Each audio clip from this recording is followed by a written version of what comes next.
Assalamualaikum anak soleh-soleha. Saat ini kalian akan belajar materi tentang makna kata yang akan diujikan pada ASPD. Selain materi, kita juga akan membahas contoh soal ASPD sebelumnya beserta tips dan trik mengerjakan soalnya. Jadi, yuk siapkan diri, buku catatan, dan hati yang ikhlas. Kita ucap basmalah terlebih dahulu. Bismillahirrahmanirrahim. Apa itu makna kata? Makna kata yaitu sebuah kata yang memiliki makna berbeda tergantung pada kalimat atau konteks yang memuat kata tersebut. Makna kata juga memiliki arti atau maksud yang termuat dalam suatu kata. Nah, makna kata dalam Kaidah Bahasa Indonesia atau KBBI memiliki beberapa jenis, yaitu yang pertama ada makna secara leksikal. Makna secara leksikal ini berarti maknanya itu sesuai dengan kamus atau arti dari katanya itu sesuai dengan kamus. Nah, contohnya seperti kata semangat. Jika ditanya, apa makna leksikal kata semangat? Maka, karena yang ditanyakan makna leksikal atau makna yang memiliki arti sesuai dengan kamus, maka kita harus mencari makna kata semangat sesuai yang ada di dalam kamus. Kalian bisa melihat kamus bahasa Indonesia atau kamus besar bahasa Indonesia yang ada di aplikasi maupun yang ada di internet. Nah, di sini ada contoh kata semangat yang berarti pertama ada roh kehidupan yang menjiwai segala makhluk, kemudian ada arti seluruh kehidupan batin manusia dan arti yang lain-lain. Jadi, jika ditanya tentang makna leksikal, maka yaitu kata yang memiliki makna mengikuti apa yang tertulis di dalam Kamus Besar Bahasa Indonesia.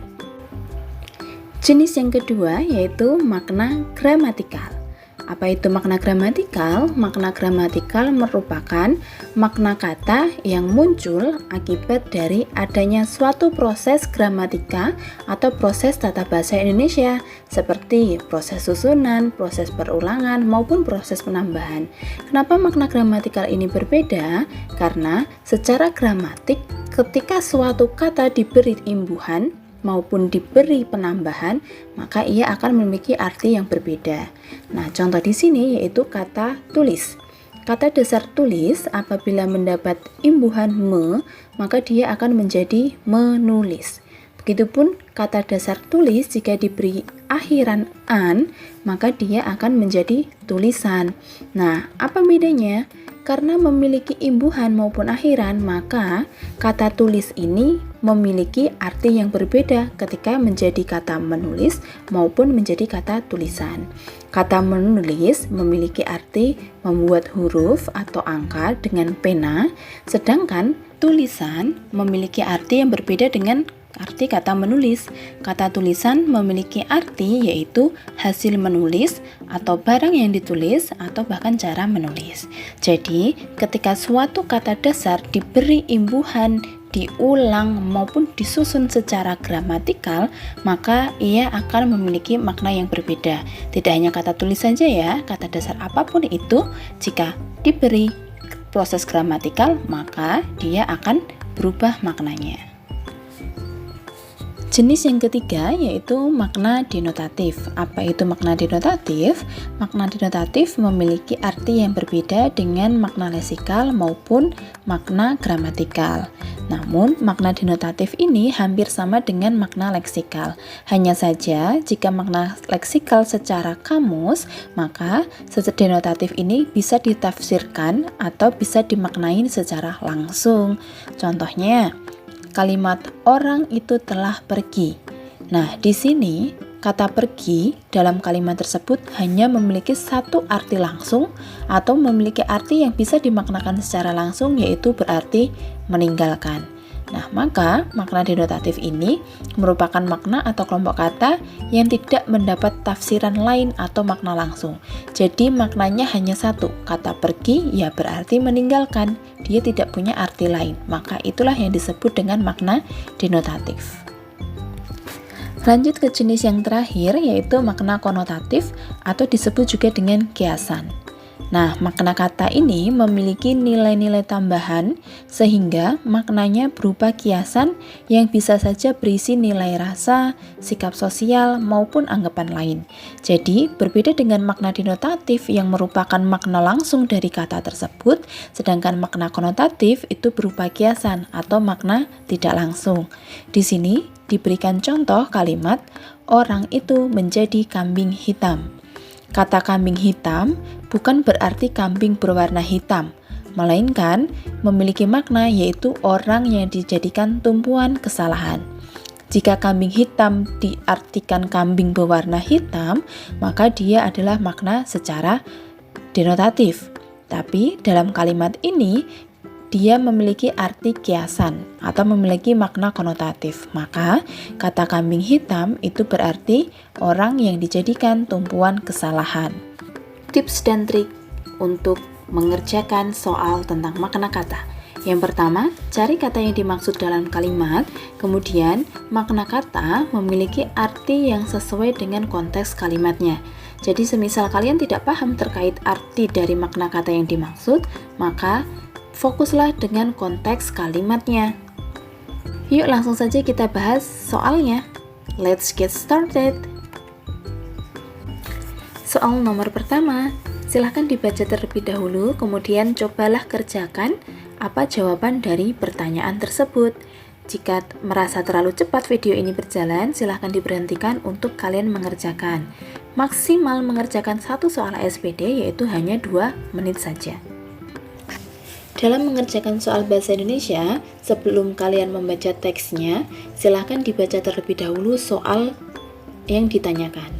Soal yang ditanyakan yaitu, makna kata perayaan pada kutipan cerita tersebut adalah, berdasarkan tips dan trik tadi, silahkan langsung cari kata perayaan di dalam teks tersebut. Ternyata, di dalam teks, kata perayaan ada pada kalimat pertama. Pada suatu perayaan besar, untuk menghormati sang singa si raja hutan, seekor monyet diminta untuk menari di depan hewan yang hadir pada perayaan itu. Ada 2 kata perayaan di awal dan 2 kata perayaan di akhir. Fokus kita hanya pada kalimat tersebut. Kira-kira kata perayaan itu artinya apa ya? Kita cek pilihan jawaban yang A. Suatu hal yang diperingati secara bersama-sama. B. Peringatan terhadap suatu peristiwa bersejarah. C. Kejadian luar biasa yang patut dirayakan. D. Pesta untuk merayakan suatu peristiwa. Jika memang kalian tidak tahu apa arti kata perayaan tersebut, maka salah satu caranya, silahkan jawaban A kalian masukkan ke dalam kalimat untuk menggantikan kata perayaan. Misal, pada suatu hal yang diperingati secara bersama-sama, besar untuk menghormati sang singa si raja hutan. Nah, kira-kira cocok nggak ya bahwa perayaan itu dengan jawaban A? Jika kurang cocok, kita lanjut ke yang B, begitupun yang C. Nah, ternyata di sini yang lebih cocok yaitu jawaban yang D. Perayaan di sini dimaksudkan yaitu tentang pesta untuk merayakan suatu peristiwa. Dan ternyata makna pada kata perayaan ini merupakan makna leksikal karena dia tidak berarti kiasan atau dia tidak berarti secara langsung. Soal nomor 2, silahkan dibaca dan dikerjakan maksimal pengerjaan yaitu 2 menit. Untuk pembahasannya, yang ditanyakan yaitu apa makna kata mengancam. Di sini kata mengancam terdapat pada kalimat hal tersebut belum termasuk resiko gagal panen yang mengancam. Pada pilihan soalnya memiliki 4 pilihan jawaban. Ada nomor 1, 2, 3, dan 4. Kira-kira kata mengancam yang sesuai dengan konteks kalimat tersebut yang mana? Apakah yang pertama terkait menyatakan maksud, niat, rencana untuk melakukan sesuatu? Jelas tidak ya, karena di sini yang dibahas yaitu tentang gagal panen. Apakah makna yang kedua memberi pertanda atau peringatan? Jelas bukan. Kemudian yang ketiga diperkirakan akan terjadi. Kita masukkan ke dalam kalimatnya. Hal tersebut belum termasuk resiko gagal panen yang diperkirakan akan terjadi. Nah, karena kata ketiga lebih cocok, maka jawabannya adalah nomor 3. Kita cek nomor 4, kenapa dia salah? Kalimat 4 menyatakan menakuti, mengacau, mengganggu, meneror. Jika kita masukkan ke konteks kalimatnya, maka dia tidak sesuai. Maka jawaban yang tepat yaitu jawaban nomor 3. Nah, sekarang yuk coba kita tes kemampuan kalian dalam mengerjakan latihan soal berikut. Silakan dipahami dulu pertanyaannya dan silakan dijawab di kolom komentar ya. Jika kalian penasaran dengan jawabannya, kalian bisa baca di box deskripsi. Terima kasih karena sudah menyimak materi dengan baik. Jika catatanmu masih belum lengkap, kamu bisa mengulangi video ini ya. Semangat, semoga Allah memberkahi dan mempermudah kalian dalam belajar. Sampai bertemu di materi selanjutnya anak-anak soleh-solehah. Wassalamualaikum warahmatullahi wabarakatuh.